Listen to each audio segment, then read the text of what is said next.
Okay, good morning everybody. My name's Simon Martindale. I'm the marketing manager here at 360 Solutions. Thanks very much for the investment of your time this morning. We'll be together for around half an hour or so. I've got a lot of content to cover. If anybody has questions whilst I'm talking, or if anything I say isn't clear or you think needs clarifying, please don't hesitate to type them into the instant messaging box, and I'll field them through the course of the presentation, and there'll also be an opportunity to ask questions at the end. I've muted the lines as people have joined, so hopefully there won't be any background disturbance as I'm talking.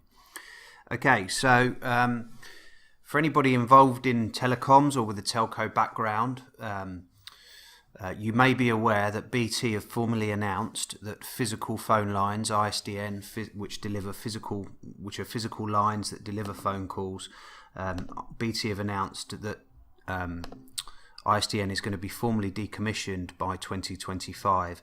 So for anybody on the call who's either thinking about SIP migration, planning a SIP migration, for all of you, at some stage over the next few years, you'll need to undertake the journey to remove the physical lines that carry your telephone calls and deliver SIP trunks. Okay, so with that in mind, the UK is roughly half the way through that migration process. So approximately there are 2 million ISDN channels that have already been converted to SIP trunking, and 1.5 million remain, of which 1 million should migrate at some stage over the next 12 to 18 months, according to forecasts. And obviously the question on everybody's lips is how to do it, when to do it, how to manage the process, and how to make the best of that journey, and also why you should do it. What are some of the commercial reasons? And it's all those questions that we're going to try and answer through the course of the next half an hour or so.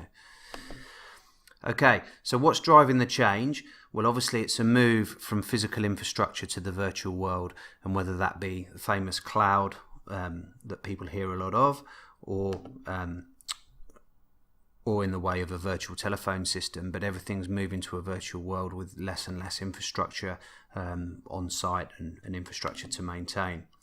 Okay, so for many of our customers that we've migrated over to SIP trunks, they have a series of common questions, and it's those questions that I'm going to try and use to drive the session this morning. So the types of questions that people ask are, do I need a cloud-based phone system or SIP? Which of the two routes do I go? What's the commercial impact of moving to SIP trunks?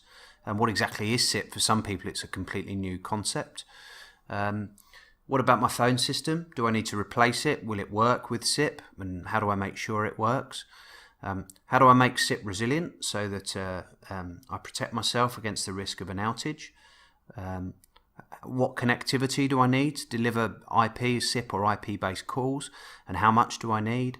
How best to deploy it? How do I manage my phone numbers and make sure I can keep the same phone numbers when I migrate to SIP? What are some of the business benefits that it will give me? And which carrier should I use to take me on that journey? Okay, so let's start with what exactly it is, the basics, and apologies for anybody who's already aware. But for many of you who haven't migrated, you'll still have physical ISDN bearers, which are physical boxes which will likely sit in your comms room, which will currently carry your phone calls over a physical phone line. And the number of channels of ISDN that you operate with will obviously dictate the number of concurrent calls that you can currently run with and operate within your business. SIP is obviously IP-based packetized voice, which consumes, with each call consuming up to 100k of bandwidth. And there are a number of business benefits, as I'll cover in a second, around using SIP, as well as moving away from that fixed physical presence in your comms room. Okay, so those benefits, what are they? So the first is number flexibility. So for anybody on the call who has the need to advertise or to advertise a phone number with SIP, that's absolutely possible, even if you don't have a physical geographic presence in the area that you need to present a number from. For example, if you're undertaking regular calling activity into Scotland but don't have a Scottish presence, then we're able to assign and set rules to present Scottish numbers when you call in and out. The other thing that is significant is you have channel or capacity flexibility on SIP. So for many of you, you'll be paying fixed amounts to BT or your provider who delivers a BT service. And you'll need either, in business as usual, you'll need nowhere near the capacity that you're paying for, and it's very difficult to scale capacity up and down. Whereas in the SIP world, you can scale capacity up and down within an hour or so. So that's particularly important for universities or for anybody on the call who has regular fluctuations in call volumes due to seasonality of peak demand, maybe things like theatres or booking lines, or where capacity fluctuations are needed. The IP world gives you much more flexibility than you'd have otherwise with ISDN, and also stops the need commercially for you to pay for capacity that you don't necessarily need. Also, in the IP world, you're able to consolidate multiple instances of a PBX into a single consolidated instance.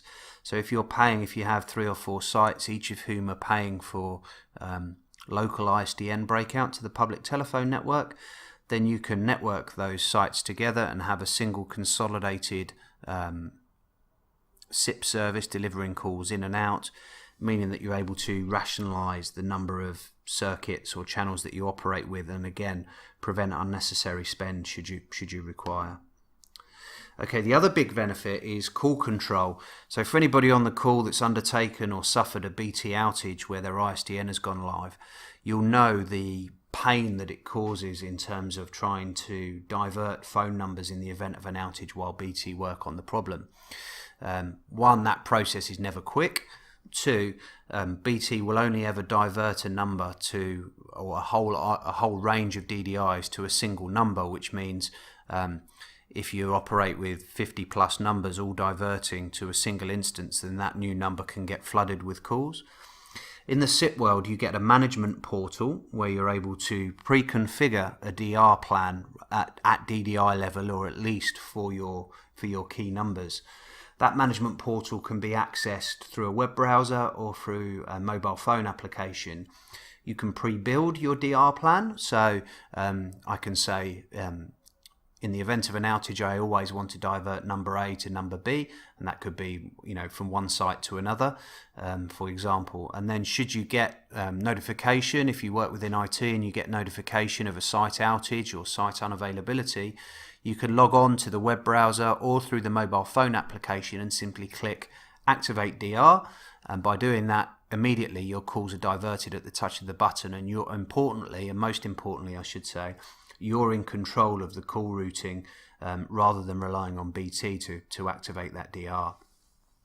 Okay, not just in terms of DR, but there are also some additional functionality. So for anybody who has a phone system that provides limited functionality, whilst there's no live calls showing in this screen here, another thing that you're able to do at network level is to be able to monitor call queues and the size of queues and play greetings in the cloud. So thanks for calling, press 1 for service, 2 for sales, or we're experiencing high levels of call volumes at the moment. Your calls are held in a queue. And whilst those calls are held in the queue, you capture key statistics such as the number of answered calls, abandoned calls, the number of active callers in the queue, and the average wait time for your callers. So for anybody who needs that type of information but can't get at it from their phone system, it's a great way of giving you additional visibility of what's going on with your calls. Finally, you're able to retrieve statistics in close to real time on inbound call volumes, including the amount of time it took to answer those calls and the amount of time that the individual DDI was on the call. So that can be great for anybody who operates a service desk or a call-intensive environment that needs to be able to monitor the level of telephone activity from your agents. It gives you quick and easy access to those stats without the need for a third-party call logging tool, etc.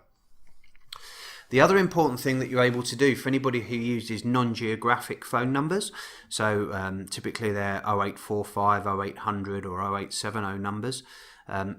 Now typically you'll pay a fee to translate those calls from the non-geographic number to its termination point, and that can be quite expensive. In the SIP world, those non-geographic numbers can terminate directly on the SIP trunk at somebody's DDI, and you eliminate the charges that are incurred to translate the call from A to B. So an important part of any business case is, can I remove the costs of handling those non-geographic numbers? Okay, something else you're able to do is international SIP. So for anybody on the call who either has an international office or is looking to advertise an international presence, then that's absolutely possible. You can either do it via breaking out directly in the country over dedicated local SIP trunks for anybody, for example, who has an office in key European locations such as France, Spain or Germany. And for those users, they would pay a local rate phone call to make a call in country. They'll be able to dial emergency services as needed, and it can be administered centrally in the same way as other numbers. Also, what you're able to do for anybody who doesn't have a local presence in country but wants to be able to advertise a local number is we can map international phone numbers to your SIP trunks, which mean that you could advertise a French, German or other country presence, but in fact when anybody calls it, a caller in country will pay a local rate call to call that number, but it will terminate on a UK DDI and be received in the normal manner. Okay, what we're also able to do, and this is really significant for anybody who is heavily regulated and taking regular credit card payments over the phone, but from their agents, is if that does impact any of you, you'll be familiar with some of the burden imposed by PCI and shortly GDPR regulations that are coming in, and the need to remove or keep at a minimum the amount of credit card data that is stored on your premises when your agents are taking credit card payments. Now, some people currently have no system at all in terms of keeping recording those payments, so simply an agent will capture the card details and take those payments, often writing the payment down, and clearly you're in breach there if that is how you're working at the moment.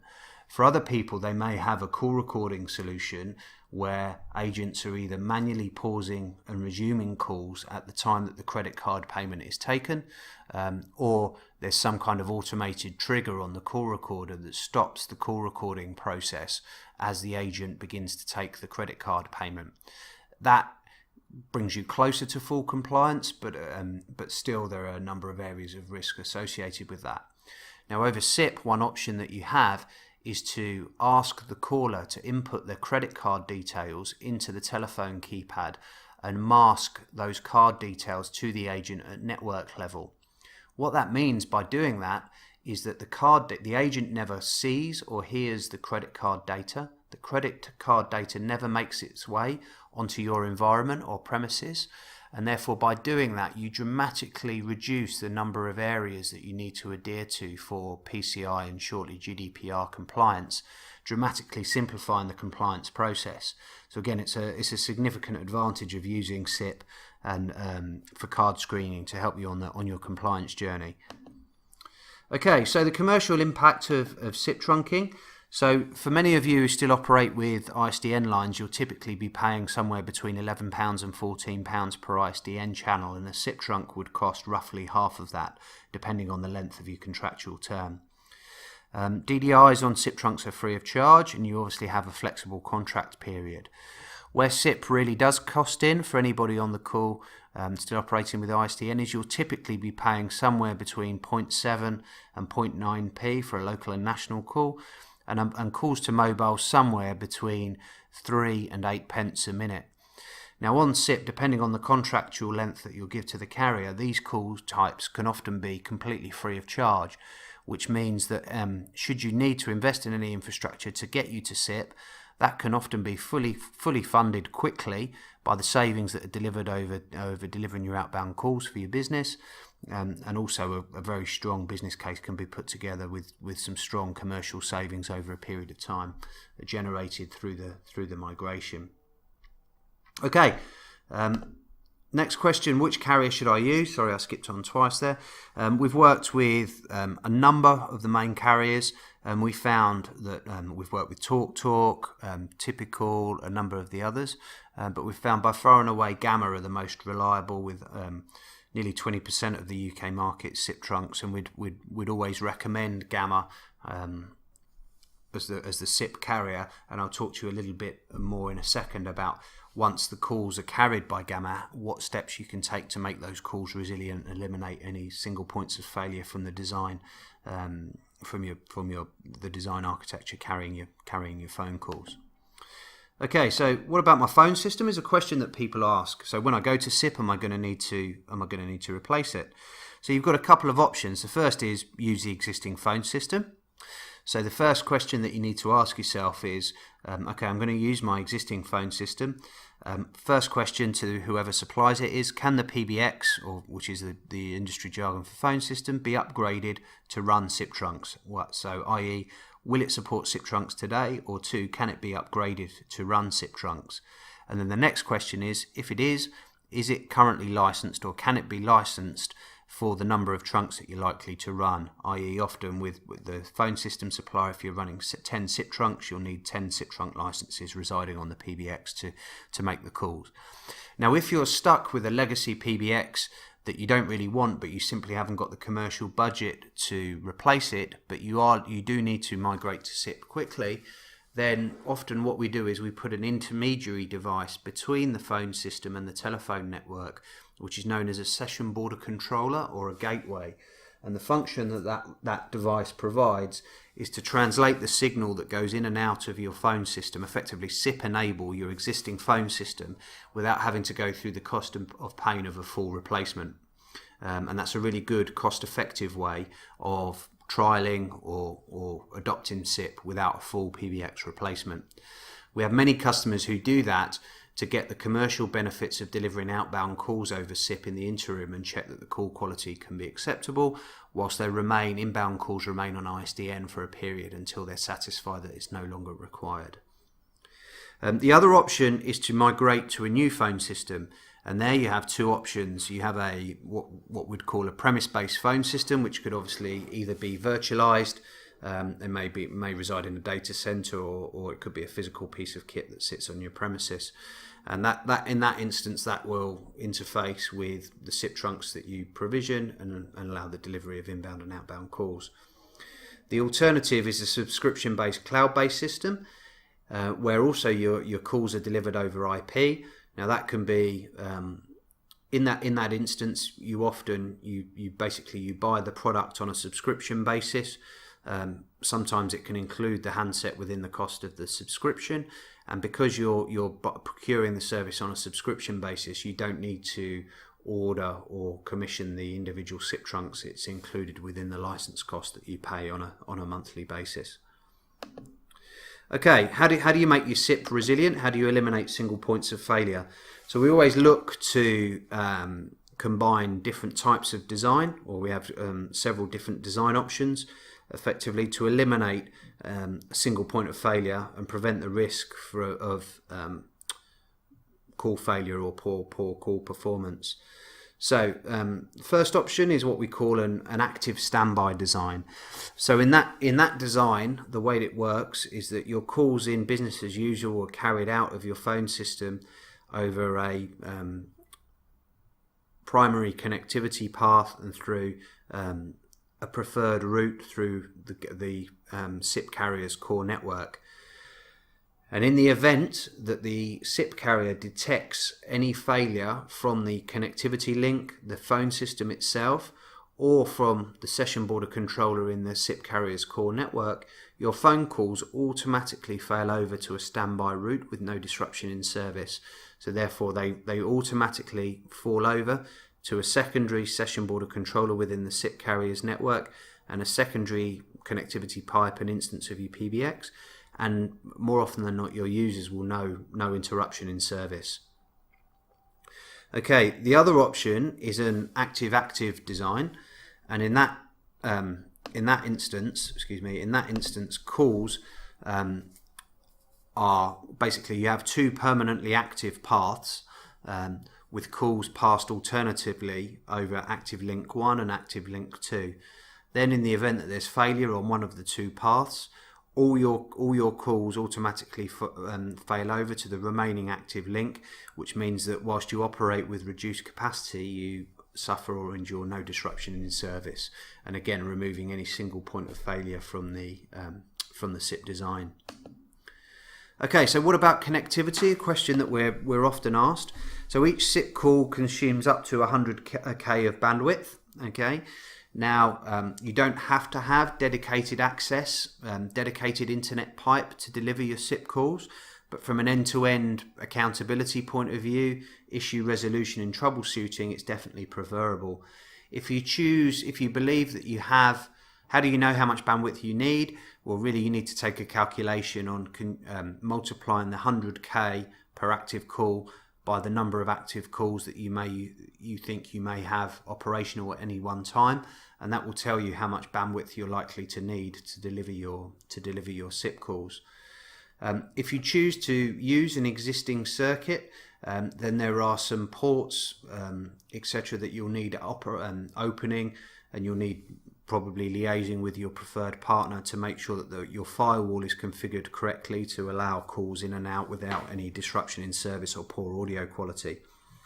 Alternatively, you can decide to take your internet access and your SIP access from a single provider and order what's known as a converged service. In that instance, if you know that you need 10 meg for your SIP calls, then you can have a single pipe delivering where 10 meg is automatically hived off, if you like, or protected, so that you know you always have the necessary amount of bandwidth protected and reserved for your voice traffic. So therefore, should you suffer high peaks or fluctuations in bandwidth utilization, maybe you're doing replication or other streaming services, depending on the size and complexity of your business, then this is a way that you can protect against that fluctuation impacting the quality of your voice calls, for example. The next is dedicated access out, carrying your SIP calls.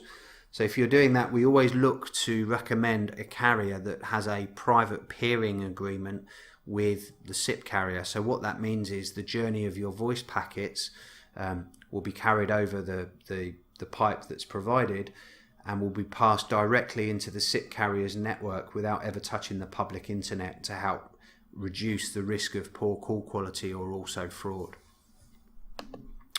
Okay, so how do we deploy SIP? So it's a combination of a number of things. The first is telephone numbers. So what we need to understand is what telephone numbers do you currently operate with, who provides them, and on what service do they reside? Are they ISDN services? Are they hosted services from a cloud provider or similar? And then we'll tell you the amount of time that it will take to migrate those telephone numbers onto the SIP trunks, and that time frame usually dictates the time frames for go live. The next is the PBX, or the phone system itself. As I said earlier, can it deliver SIP calls today? Does it need to be upgraded, or do you need a replacement to deliver SIP trunking securely and effectively? Connectivity. So what connectivity do you have in place today? Do you have adequate bandwidth available to deliver your SIP calls without impacting on quality for your end users? Or do you need a dedicated connectivity service to allow you to deliver a secure and reliable SIP provision? And then lastly, the trunks themselves. What design of SIP trunk do we want? Do we want a resilient build to prevent against risk of failure or downtime, prevent any single points of failure and give you continuity of service? What design and how many trunks, how much capacity do you need in terms of concurrent call capacity in order to make sure that all calls can pass through successfully into your business? And also, do you want any pre-built DR plans or the management portal which will allow you to see call statistics, pre-build your DR plan and activate it at the touch of a button, and monitor call queues and play greetings in the cloud before calls are routed onto your phone system? Okay, phone numbers I've just mentioned briefly. So typically, if your phone numbers are with any of the main providers, BT, Virgin Media, Vodafone, KCOM, or already on a hosted service, provided we can get access to a list of those numbers and who currently provides them, then we can check that there is what's called a porting agreement between your existing phone number provider and the SIP provider. Now that that agreement and who they're with at the moment, that will largely dictate, in 99.9% of the cases, we can migrate the numbers onto the SIP service, but the nature of the agreement between your existing provider and the new SIP trunk provider will largely dictate the timeframes at which you'll be able to migrate to SIP trunks, because some carriers have a more established relationship with each other than others, and therefore those types of number ports, they're known as, they go through a lot quicker than when there's not an established agreement in place between the two carriers. In terms of time frame to port the numbers, from when you say yes, we're ready to migrate numbers, if there's an agreement in place, I'd normally look at between 2 to 3 weeks. The actual process of transferring your phone numbers onto the SIP trunks, now that can be done in hours or out of hours. In hours, as the numbers migrate in, it is possible that you experience some small disruption in service of up to an hour, so we always try and set expectations in that regard. If you simply can't tolerate any interruption in service in business as usual, then it's best to request an out of hours port, in which case the numbers will port onto the SIP trunks as and when your offices are closed, to make sure that there's no disruption in service and no, business as usual isn't impacted by the migration, and your staff and stakeholders don't suffer the inability to make or receive calls for a short period of time. Okay, so that's a whistle-stop tour of SIP trunking. As I say, it's a combination of phone number planning, phone system. Will it support SIP today? Can it be upgraded, or do you need a new PBX? Connectivity, ensuring that you have adequate bandwidth available, or that you have a dedicated access to the internet to provide, or to the SIP carrier to provide end-to-end accountability. And then the design of the trunks itself, normally to avoid any single points of failure, and also give you access to some useful stats on volumes of calls, amount of time on the phone, etc. Okay, well, thanks very much for your time. Obviously, each of you'll be at a different stage in your migration journey. Some of you will have already migrated but maybe not be happy with what's happened. Some of you may be planning a migration, and we'd love obviously to pick up with you individually and have a more detailed discussion about where you are in your planning, whether you need support with a business case, and what infrastructure you'll need to deliver the calls in and out. But as I said at the start, one thing for sure is it's going to happen for everybody if you haven't already migrated in the next few years. So now's the right time to begin planning. Okay, thanks very much for your attendance and your patience. Hopefully what I said was clear. If it wasn't, or you want to pick up individually with me, by all means ping me a message now and we can have a conversation and put some context behind your own environment. Thanks very much for your time, and have a great morning. Thank you.